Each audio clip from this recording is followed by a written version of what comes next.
Welcome to Rethink, the Financial Advisor Podcast. My name is Adam Holt. And this is Derek Notman. We are your hosts, both veteran advisors and fintech CEOs who challenge the status quo, question everything, and have fun doing it. Hear honest commentary on the challenges facing advisors today. And be part of a community where we can all rethink the profession. Now on to our episode. Adam, why are advisors failing at organic growth? Wow. They're failing at organic growth, Derek, because they forgot how to sell. Ooh, that's good. Okay, tell me more. What do you mean forgot how to sell? Well, let's define organic growth, because it's a term that you and I are seeing and hearing from a lot of our podcast guests. Yeah. There's really three forms of growth in your practice that we're seeing, right? Organic growth means I'm bringing in new business, brand new assets under management, premium, whatever it is, fees, whatever you do to charge and grow your business. Then there's the market growth. My existing assets under management just grew. Yep. Right. And I'm charging a fee on them. And then there's the acquisition growth. I bought a practice. Expanded, very much like what you call a PE company. Bought a book of business. Yeah. Right. Yeah. So that's what I'm saying. I'm saying that our organic growth, when we started out in the business, started from an acquisition business, right? And we moved to a retention business. So I just don't think anybody knows how to sell anymore, and nobody likes it. Yeah. You know, it's funny. I don't have any data to back this up, but I'm wondering if most advisors become advisors because obviously the business can be very profitable and you can have a nice lifestyle, but they enjoy working with money and working one-on-one with clients. Hmm? Did they really see themselves signing up to be advisor, but also to be a marketer, right? To be a salesperson? There's almost like a negative connotation around that. I wonder if most advisors I became an advisor. I'm a CFP. I get to help people with retirement. I love that. What I have to do is cold calling and I have to do seminars. And now they're telling me I got to write blog posts. And you can tell they're not really interested in that bit of the business, but that's the organic growth bit of the business. You know what? I just had this great vision of, you know why people get married? They don't want to deal with dating anymore. I think, look, naturally, we don't want to go and sell ourselves constantly, right? We want to get into a comfortable relationship that ultimately loves us for who we are and is willing to compensate us for such. And those relationships of going and trying to attract people all the time is tiring for most people. Very, very tiring. And I think I would rather just cultivate existing relationships. It's easier going and getting new ones every week. And that's a mindset. Some people are fantastic at it. It's few and far between, but it's the reason why most companies will pay salespeople exorbitantly, because it's a hard job. It's a really hard job to be a great salesperson or even a halfway decent one. Well, I think this is a good segue into our guest today, because he knows all about organic growth and is doing just that, helping other firms. So tell us a little bit more about our great guest today, Joe Duran. Well, Joe Duran has been in our industry for some time, and he's got a very interesting background. He actually is raised in Zimbabwe, as you know well, right?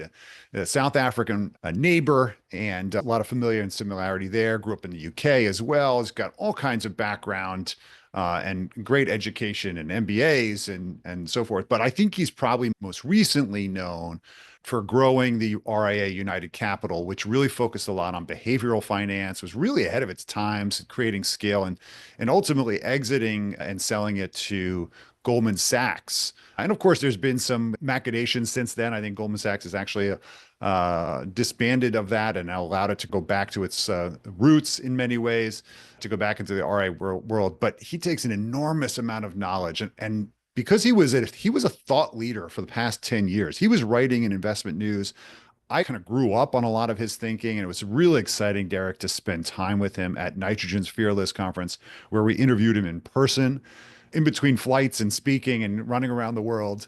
But I think it's really interesting because I learned something from him very early on. And he wrote something in 2014 that said that a human is always going to be relevant in financial advice when a decision has to be made that has a high cost of being wrong or is complex. And you think about it yourself. So it was really fun to hear his strategy, what he's doing with his all-star team at Rise Growth.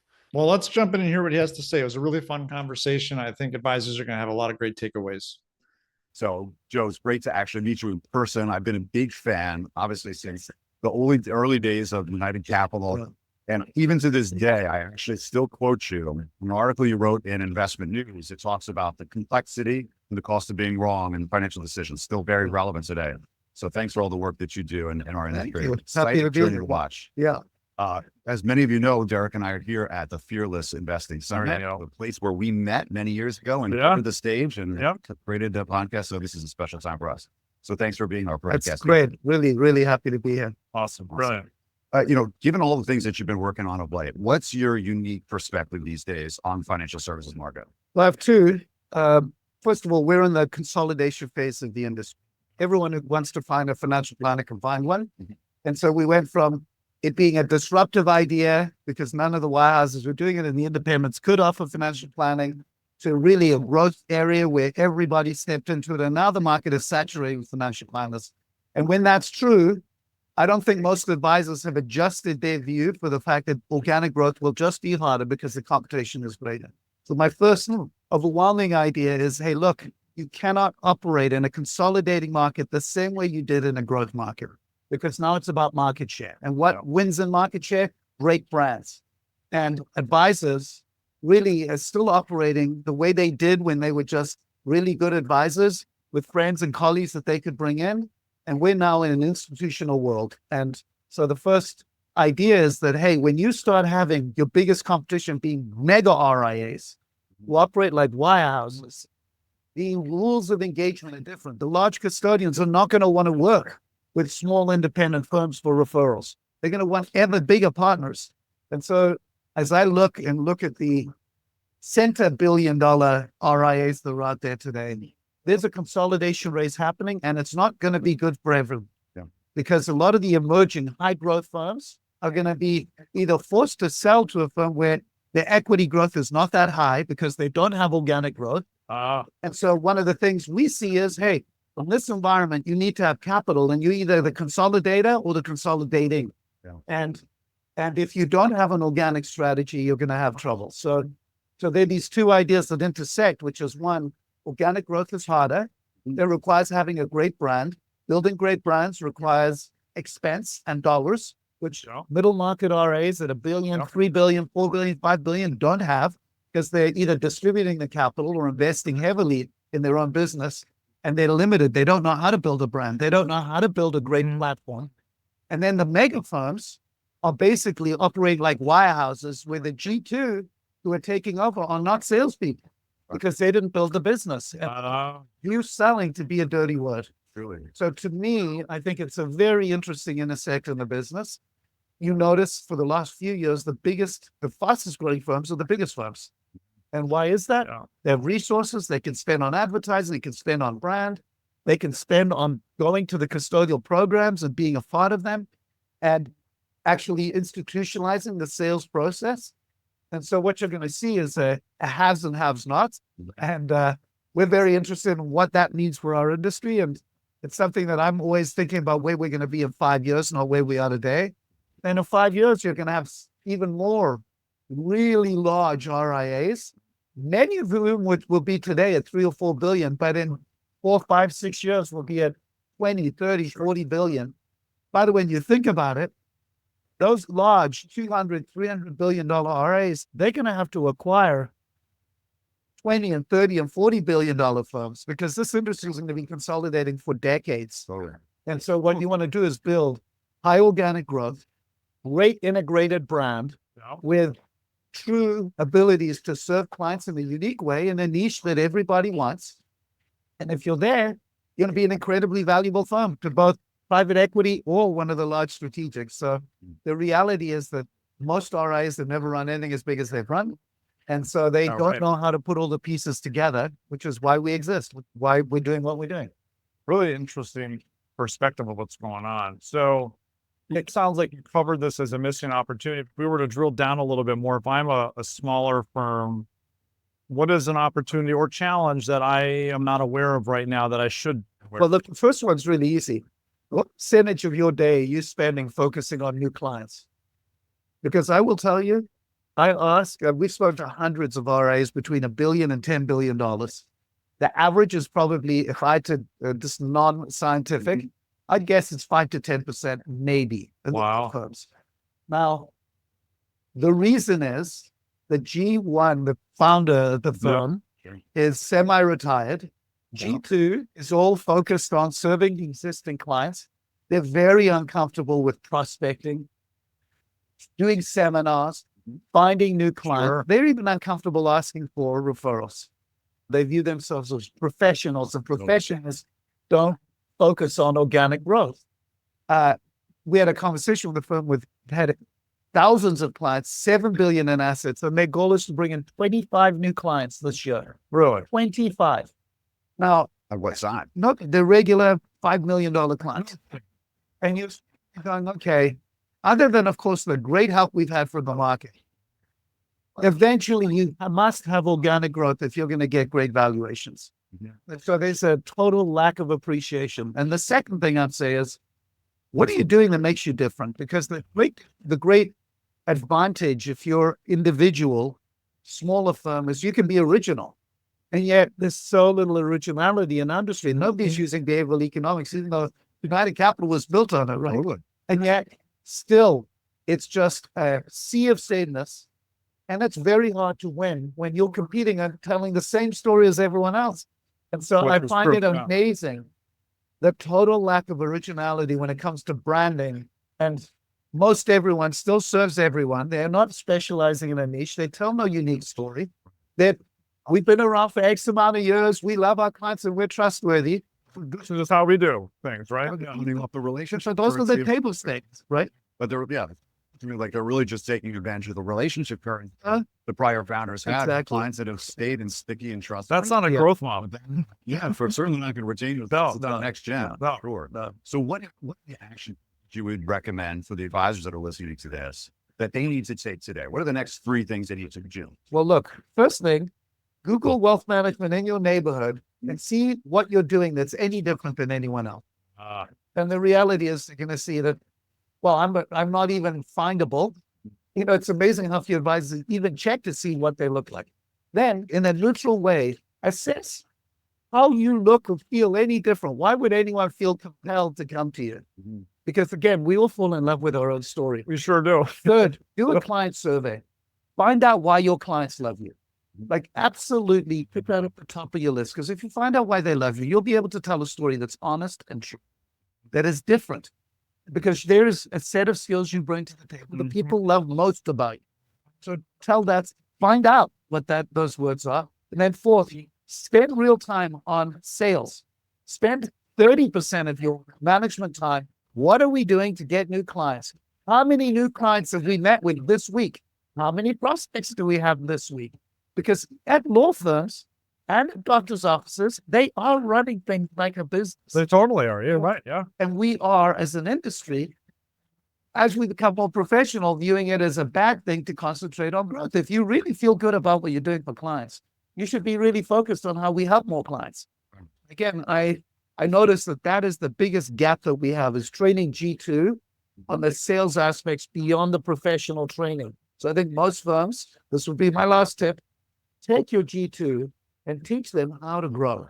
Don't just teach them on how to serve clients.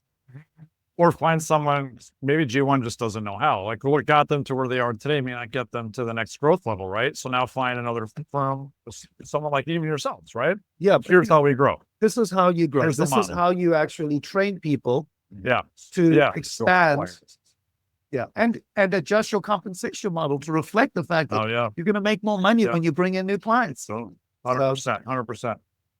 So we like to always try to add a little bit of friendly controversy in if we can. So is there anything that you think the industry, I mean, you've already put a splash here in the pool already of what we've been talking about, but is there anything that you think the industry needs to hear? I do this one. I think that the private equity taking control positions of all of these large firms has come at a price that very few people acknowledge.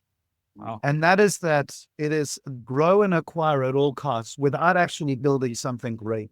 I wrote an article called The Three Little Pigs. Okay. You know the story? Yeah, Little glory. pig, right? The house of straw, the house of wood, the house of brick.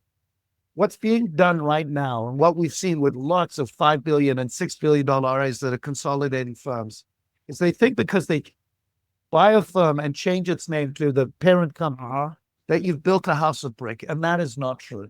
If the underlying advisors are not getting any scale, or not getting any advantage of the brand, or not, in fact, the clients are not better off, and the advisors are not better off, they're not growing quicker because they're part of your brand, Right. then the reality is you have a house of straw. And the underlying value of the businesses, if they're not any better because they've joined you, then they're not more valuable just because you're bigger. Sure. And you can't take advantage of scale. You can't take advantage of consistency. You can't take advantage of brand if everybody does something different. And what I'm seeing built right now, which is frustrating to me because I thought United Capital was a great example of we are one firm, we are one platform, we are one brand. Yeah. Which is what made us successful, which got us an exit that no one else yet has managed to succeed. Great. What made it work was we were a house of brick. We were the same team. We were the Navy. And what's being done now is, hey, change your name. You don't need to change anything else. You keep doing everything you're doing. And this looks like a big wirehouse. You go to these places and you go to one advisor, you get one set of services, you go to another advisor. They have a totally different investment portfolio. Yes, they have some planning. One uses Money Guide, one uses eMoney. Everyone's telling a different story. So what is the value of collecting 100 of these people if they're all doing their own thing under one It umbrella? almost seems to be worse. It's It's not so disjointed. well, there's more controls, but there's none of the advantages of size. Yeah, right. So what is happening? Well, a lot of private equity money is just go buy cash flow. At the end of the day, those roll-ups, why I hate the roll-ups, because the roll-ups don't actually help the consumer or the advisor. They end up being a house of cards that are only for financial advantage to somebody.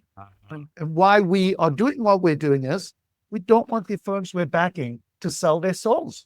We want them to do it the right way, build a great, beautiful firm that delights clients. So that is my controversial view of the world. Build a house of brick.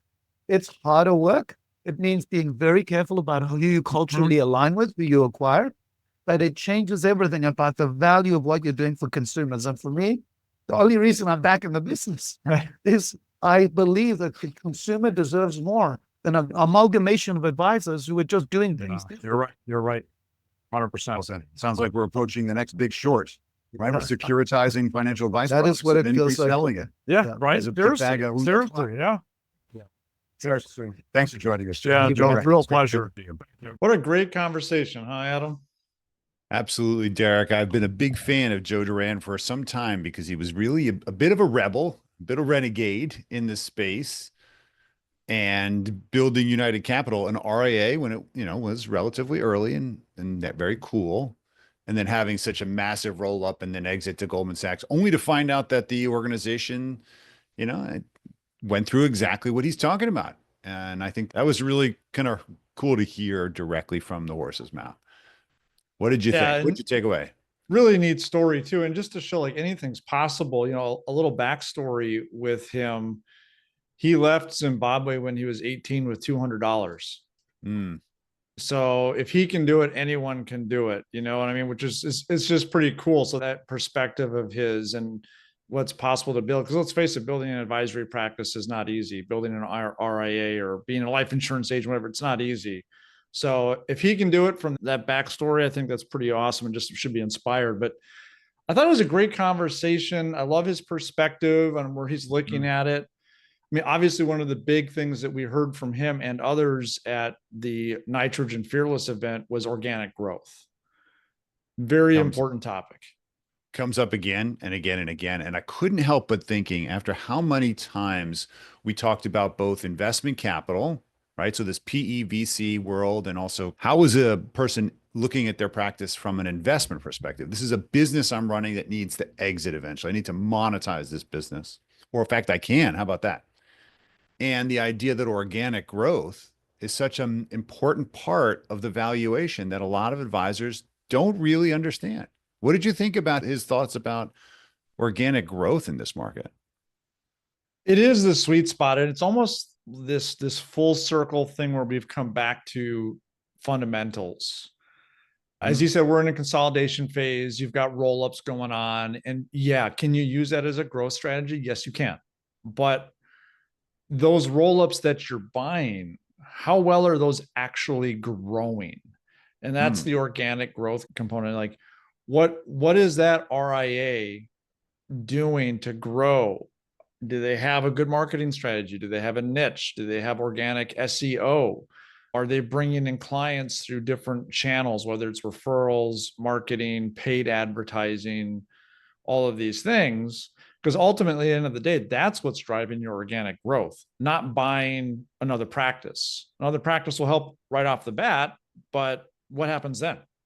Right? Like that's a splash in the pond. Now what? It's so funny. I mean, these themes, they circle around and around and around. So as a person who is part of a practice, that's gotten to a relative size, it's true. Gen 2 is now running our practice, right? Our founders, myself and my mentors have effectively moved on to greener pastures and kind of different phase of life. We're not growing those practices. Gen 2 is fantastic at servicing and supporting, but they don't have natural organic growth other than market appreciation or referrals that just come in, right? They really are fantastic at the service side, and they spend a lot of their time on the planning, over delivering to clients, right? Being really present. But it just goes and show that the only way that those practices are going to grow is by buying smaller practices, just like these large roll-ups that have 100, $200 billion eventually are going to have to buy practices, because getting organic growth, growing by 20%, means bringing in another $20 billion, right? $40 billion if you got 200 billion under management. So the point of the story is that at any size, how are you actually achieving and showing that you're going to continue to grow? Because that's the multiplier of your valuation, not just how much recurring revenue you have, but how much is that recurring revenue growing by? And Yeah, that's where I not think a lot just of through advisors miss it. market appreciation, right? Yeah. Actual net new assets coming in from organic activities. And I don't know, would you lump paid advertising as an organic activity? I guess you could, because Well, the way I've always thought about it is paid is I'm putting fuel on a fire I already started. that's Right. a good question. They use that word organic, and I mean, that means organic. I believe that means that it's not by acquisition, right? So you're either acquiring a practice and you're growing by acquisition, or you're organically growing because your plant grows on its own, right? It Yeah. it brings in new business, it finds new space, it finds new, expands in the soil per se. And I think that's the reference, that organic.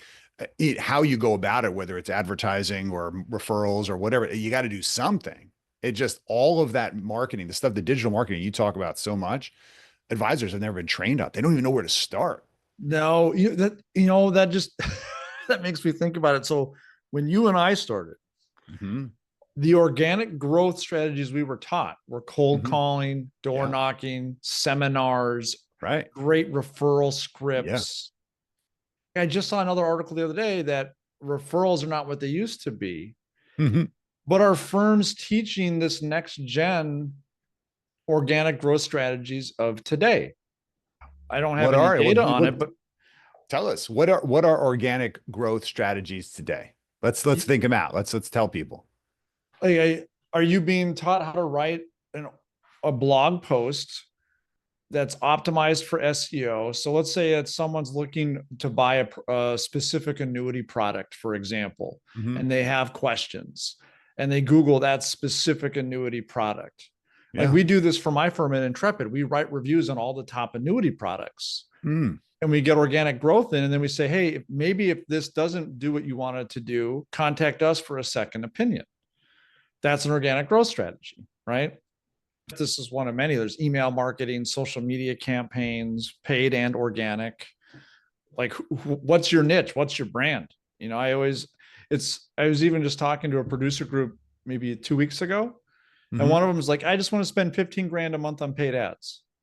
Like, well, okay, great, but you haven't built the brand behind it or the persona you want to market to or any of these other things. So you're probably going to end up wasting all of that money. Spending more money doesn't solve the problem unless you've actually defined all these other organic components that are really important. Well, I think you're right. I mean, the most advisors, when we saw this switch to asset retention versus asset acquisition, right? We went from a sales culture to a retention culture, right? And lifetime value really determines how valuable the client is. That means I just got to keep them on long term. And that means, the monetization I create from this line of business is greater. The lack of sales. I love how he said it, right? People perceive themselves as professionals now, not salespeople. And professionals just serve the problem at hand, right? Let me just be the competent person. But you're right. We did switch from an outbound marketing process, right, to an inbound one where people now search for someone who can help solve their problem. And thought leadership is the single most important thing I think we can do, because there's a couple things that you and I have seen in our space. Since the SEC allowed for testimonials and reviews, this changes the game, because we should be, financial advisors should be creating a public image. We've talked about this digital profile that supports that other people think we're credible and that we can prove that we know the topic well enough to serve people who are seeking for a solution. That is critical. It's critical. You know, think about it. You're looking for a new doctor, whether you just want to change the way that you're getting your healthcare, or you have a specific medical need that you need the best doctor in the world for. You're going to go Google that. You're going to find them. You're going to look at their website and other resources and do a lot of vetting. And then if you feel good enough at that point, then maybe you schedule a call or you walk in. Mm-hmm. But if you're not there, if they can't find you, if you're not ranking high for that specific area, then you don't exist, which means you don't have the organic growth. That's a byproduct of it. Totally. So when he said that he's surprised, and maybe not surprised, to see that advisors are spending as little as 5% of their total week on new business development, the question for most advisors is, well, what should I be doing for almost 30% of my time to actually be on high organic growth and a high valuation practice? What specifically I do? And the first thing they think is, oh my gosh, I got to go and ask for referrals. Uncomfortable. Yep. Right. I gotta go. I gotta run a seminar. Oh boy, I haven't done that in a while. I gotta go. I'm not gonna cold call, so that's off the table. I'm not gonna, So the reality is, I think, because there's such I'm speaking for a lot of advisors that I know as friends, there is such a hesitancy to write it in the calendar that I'm actually going to spend 30% because I don't know what to do. And so the real question is, who do I need to talk to find out what to do? Right. And there's so much content on this that it can be overwhelming. So one of the things that we found, there are groups like Intentionally, there's certainly so many consultants out there that can help advisors start framing this and say, well, what are 3 things you could do? Maybe I can start writing a blog. Maybe I can start maybe creating some videos about credibility, right? So podcasts. Right? Well, there you go. Yeah. I mean, remember, they're all longer term plays, and they are. The advisor world, I would argue, is still an eat what you kill mentality, more so than the long-term play. And that may ruffle some feathers, but I think overall that's still the culture, is what have you sold lately? Yeah, that's true. Well, because we're all using the same measure, right? Which is how much assets under management did you bring in? Or how much premium did you write? How much AUM do you have? And I think that is in contradiction to organic growth as an overall idea. Well, that's a leading and a lagging indicator, right? So the leading indicator is, what did you do to invest in the brand and in its attractiveness, and obviously in the marketing side of it. The lagging indicator is the results we're talking about. And I think one of the things that advisors miss all too often is that if they can't create influence and brand leadership, let's say in the social space, like I'm not going to put a blog out. I'm not going to do a podcast, Eric. I'm not going to buy ads, Adam. Maybe I'm going to buy leads. Okay. Or I'm going to use Coupler as an example to kind of invest. We can also spend time investing in other influential relationships, because remember, not every piece of business. So perhaps I can talk to 3 attorneys about what I'm doing uniquely in my practice that's different, and I can make them informed. So the next time they're talking to their clients, guess what they're going to remember? You remember Derek? Oh gosh, I just had this conversation with Derek. He's got an RIA, and because that influencer is now empowered, we have to go back to that basic, which is, who are the most influential people? If it's not Google, maybe it's my inner network. Yeah, most advisors don't want to be marketers. I didn't for years, and I finally kind of figured it out. Although I still get sometimes that like the cold call reluctance, picking up the phone for that first dial, during the cold calling clinics. Like there was some trepidation, man. Like you just didn't really want to do it. It does get easier. But if you're not going to do it yourself, you still need to do it. I think that's the takeaway here, is organic growth needs to happen, whether you are doing it or somebody else. hire a firm, have someone that you bring in to work within your firm. Look at Joe's, Rise Growth Partners, something, because that's where it's going to be. Like maybe you love doing financial plans and you hate doing blogs and LinkedIn posts. Okay, fine. Lean into what you're good at, but that doesn't mean you can't like ignore the organic growth component. Yeah. Well, and this is the point of, I think, teaming and ultimately scaling a brand. What he's making is basically, you don't have to be expert at everything. You have to find the team or delegate it who can support this if you're not willing to do it. But you have to start with recognizing that it's important in the first place. Talk to me about what you're seeing on the PE side, because this roll-up argument was an interesting take from Joe. Well, as a PE firm, and I am not a PE firm, and I don't really know anyone well at a PE firm. But if I'm looking at an RIA as a strategic investment, I mean, let's face it, once an IRA is built and built well, it's a great cash flowing situation. And as from an investment perspective for my investors and to grow my own PE, man, that seems like a great idea. But that, as Joe alluded to, comes with strings attached, especially when they take a majority stake ownership in the RIAs. And now we're focused more on, let's just keep buying more firms. And I think what's happening is the organic growth components are being overlooked. Let's just buy RIAs based simply on EBITDA. Okay. Well, what's the demographics of the firms? Do we have different types of clients we're serving? Like what's going on here? And then I think that becomes a weird monster. And then now you have this PE influence where eventually they want to get out of the investment. Yeah. So there's pressure on that as well. And I would argue that that's probably opposite at some level of what some of the advisors want to actually do. Yeah. I think this is really interesting because as the nature of private equity companies is to raise a bunch of money, and then the managers of that private equity have to go employ it. And they're constrained by what the market is and where the prices are and so forth. So I thought it was interesting to see how, and we've seen this a couple of times. We even talked to Abby Salome about it and the importance of choosing the right partner in this, because I think many advisors look at the PE roll-up as an exit plan for themselves, not necessarily as a long-term, what's in the best interest of their clients. I think they say it's good enough. My firm, my team is still here. They'll take care of it. But it begs the question, what's the next stage? And are there any additional synergies? I thought it was interesting how he said, if there's no benefit to the end client, the advisors, or other real value creation, it's just a roll-up to repackage it and securitize it. I'm saying PE firm is going to basically just sell it as a multiple because it's a big pool. Then look at it for what it is. It's really just a liquidity play for an advisor to just, take some cash off the table. But I think it does beg the question, since, as you said, this is a relationship currency business, right? Yeah. If the person with whom I have a relationship is no longer there, then do I really have brand loyalty? I don't know if the PE firm is going to be able to just package and sell that thing off for a second exit if half the people are no longer there because they retired. And I think that this is going to be a problem in the industry, and it's going to bring down valuations, actually.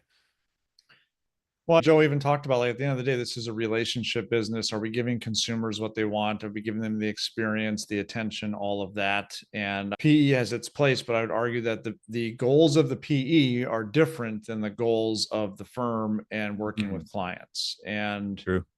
How much are they combating each other? I don't know. It's a tough one. Like I've even recently just had valuation done on my own RIA, and it's an interesting experience. I think it is important because you do have to have an exit strategy. But I don't know if maybe there are better ways to do that where you've got an organic exit strategy. I don't know what that is yet, but I think that's possible too, right? It's a good question. It's a good question. So for everyone listening, there's a lot of cool stuff here, but what are some nuggets you would say we should let our listeners walk away with, so hopefully they can make a change or to help improve what they're doing? Well, thankfully, Joe was really thoughtful about the question we asked him, which is, what would you do, Joe? What would you tell advisors to do? And I thought his first comment was, start with just Googling wealth management in your neighborhood, right? And what do you show up? How are you different?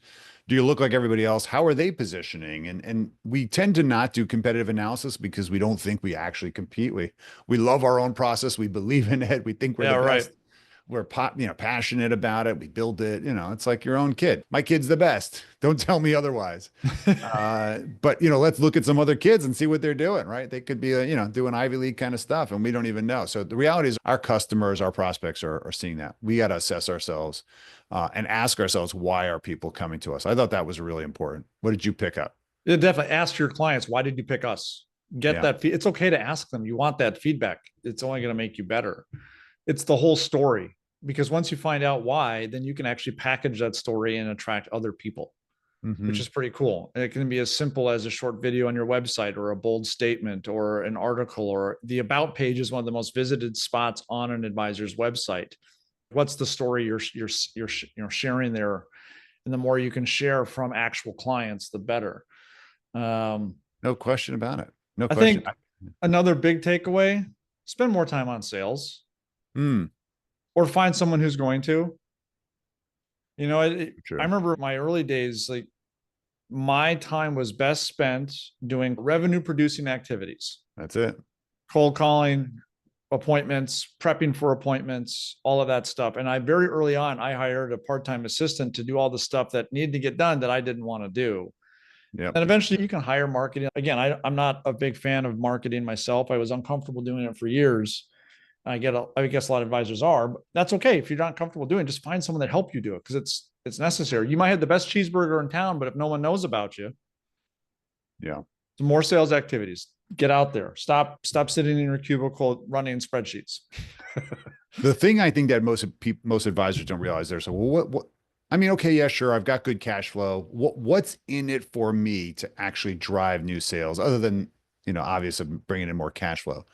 The difference between a practice being worth 5 times EBITDA versus 10 EBITDA is organic growth. That's what doubles you from 5 to 10 in these marketplaces. We've seen some practices go for as much as 17 times EBITDA being purchased. Why? Because not only do they have great retention of assets, they're also growing at 30, 40% a year. Now, that's a big difference, right? Bringing in that kind of new money. You only have to do it a couple years in a row to show a trend. That becomes really, really compelling. That's what's in it for you, is that when you think about retiring, my practice is worth $5 million versus 10 million. With capital gains treatment, that's a really interesting difference. We're talking life-changing money. And I think that's what's in it for you long-term. So I think Derek is right. We need to teach generation 2, or just whoever's running the firm, how to sell again. And maybe that means bringing in a sales consultant. Maybe it means bringing in a marketing team to say, hey, here's some things you can do. Maybe it's watching YouTube all weekend and saying, here's some ideas, but put the intentional work behind revenue producing activity, because it will serve you in the long run. Well, no question. Let's not forget, our clients, some leave. We have this thing called attrition. Some leave, some die. Right. Yeah, they retire. I mean, transfer of wealth, money is transferred to the next generation, or the spouse, primarily female. They may not like the advisor or know the advisor. So what are you going to do to replace lost revenue? Totally. Organic growth is the spot. Like, I think we interviewed 4 or 5 people at Fearless, and every single one said organic growth independent of the others. They didn't hear each other say it. So it is definitely top of mind. Absolutely. Very cool. Well, I think that's a great wrap up. I mean, we obviously learned a lot from Joe. He's made a huge contribution to our industry. We really appreciate everything he's doing. And this newest venture is helping other advisors by applying his own experience and that of his unbelievable team to I think where this business can go. So I'm really excited that he's thinking 5 years down the line, because a lot of advisors can learn from that. With that, I think, Derek, let's wrap it up and let's take us home. Yeah. Thank you, Joe, for joining us. Really appreciate it. Check out the show notes to learn more about what he's up to and get in touch with him. And make sure you leave us a 5.5-star review if you can. Right. Figure out how to do that. And send us questions or tell us who you want us to interview. We're always here, open dialogue. So hit us up on LinkedIn. And it's good seeing you, brother. Until next time. As always, my friend. Until the next time. Thank you for listening to Rethink, the Financial Advisor Podcast with Holt and Notman. Be sure to subscribe now and join the ongoing conversation. The information covered and posted represents the views and opinions of the guest and does not necessarily represent the views or opinions of Asset Map or Connector. The content has been made available for informational and educational purposes only.